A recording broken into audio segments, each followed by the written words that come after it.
I want to give you 3 really good tips if you are breaking the news to your spouse that you'd like a divorce. In my last video, I talked about how you want to break this conversation into chunks, but I want to give you some 3 top tips on what to remember when you're having this conversation. Now, remember, I always recommend that you speak to a lawyer beforehand. So this conversation is not happening before you get legal advice, because you'll make a million mistakes that you didn't mean to make. And talking to a professional is going to help you avoid those mistakes. So here are my top 3 tips on what to remember when you're having that very difficult conversation. And the first is, as mad as you are, as justified as you are in having this conversation with your spouse, you have to be compassionate. If you set yourself up for success in your divorce in any way, I promise you it's in this one conversation. The more compassionate you are about the fact that the other person in this conversation is hearing the most devastating news of their life, the better off the conversation is going to go. How can you be compassionate? You can check your rage, check your anger. You might have a list 5 pages long of all of the wrongs that have happened and airing of grievances, but this is not the time to do it.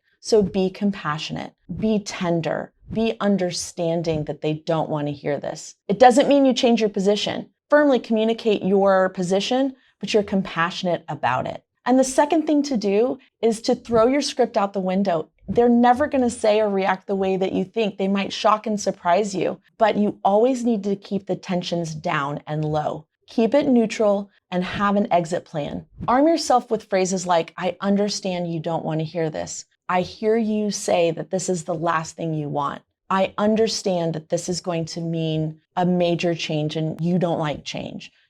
When you are neutralizing things and saying understanding phrases, then it's going to take the temperature down. And knowing that you can't control anybody else but yourself, if this does escalate and gets, really verbally abusive or dangerous in any way, then you have to have some scripts to exit the conversation. I understand that you're upset. When you speak to me this way or call me names or raise your voice, I will not continue the conversation. We'll pick this back up when we're both more calm. And then you leave. So you have to have an exit plan. And then third and finally, I want you to listen as much as you talk. So make it an equal 50-50 split.